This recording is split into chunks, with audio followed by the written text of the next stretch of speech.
Hi, how to live life on your own terms. Life hack number 5. That's the topic of today's video. Do you want to rise up of a competition? Do you want to stand out in a crowd? Do you want to rise up over the politics that is around you? If the answer is yes to all these questions, then imagine this scene. Suppose you have been to a social gathering, there are about 100 people there, and you have gone there with the intention of networking. So you're carrying a bunch of your 100 odd visiting cards, and you go and meet every person, you shake hands, you give a well practiced introduction of yours, you hand over your visiting card to the person, and you're hoping that you have networked with 100 people and you have handed over 100 visiting cards to 100 people. What are the chances that when these people go home, they look at your visiting card and remember you, even recollect who you are?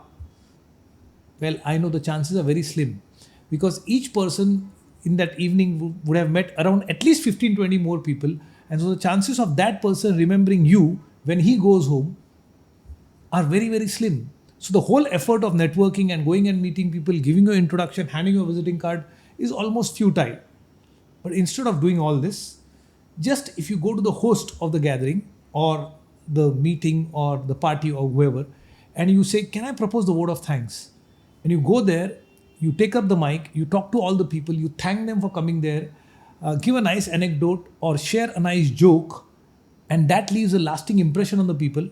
And imagine 50 of them come to you and say, "Oh, you speak so well. Can we be friends? And can I have your visiting card?" Is that possible?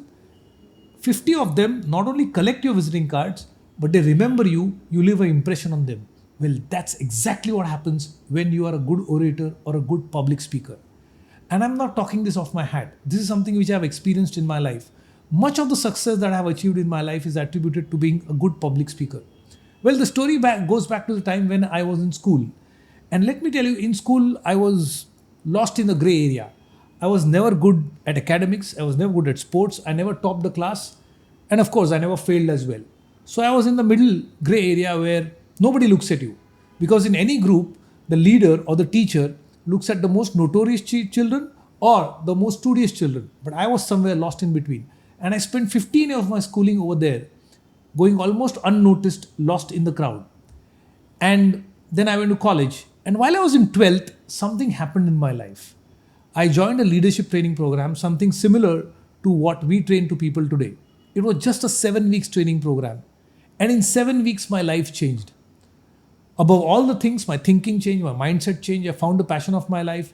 But above all, I became a good public speaker in just 7 weeks. In the 8th week, my dear friends, I was addressing a national convention at the Lala Lajpat Rai Auditorium, Haji Ali, Mumbai. And there were 800 people sitting in front of me who had come all over the country. I was a master of ceremonies. And in the first 2 hours, I was handling the stage. I was doing the anchoring. And when the first tea break was announced, something happened in my life. I was standing in the backstage. I was tired, but happy that I gave a good performance. But suddenly I could see lots of people coming towards me, and I didn't know what had happened. And then they came toward me. Some people started hugging me. Some people started congratulating me and said, "Man, you are a great speaker. What is the way you speak, man? It's superb. Who taught you to speak? Where were you all these days?" And for me, for somebody who was lost in the crowd for 15 years of his life, this was something different. I almost felt like I was a celebrity, and this was all new to me. And it was almost like a dream come true. After 15 years or 16 years of my existence on this planet of Earth, I was only 16 at that time. And at that time, people took notice of me. And that was the beginning. After that, during the lunchtime, when I stepped out to have lunch, again, there was a mob of people gathering me, and there were no mobile phones at that time. So they said, "Can we have your address? Can we be pen friends?" And that is the time I realized the power of being a good orator, the power of being a good speaker. And that is the time I decided I wanted to be a trainer in my life, because I thought if somebody like me, who had almost done a PhD in inferiority complex, can change so much, anybody can change. And there must be thousands of people like me who need help. And I got into training and I started teaching communication skills. So my dear friends, no matter who you are, whether you're a doctor, whether you're an engineer, whether you are a businessman, whether you're a working professional, this is one skill which can help you to really take a huge leap in your career, learn public speaking and be a good public speaker. I have several of my students who have been MD doctors. There are students who have been chartered accountants, they have been vice presidents, and they get stuck in life simply because they are not good at communication skills. They are not good at speaking.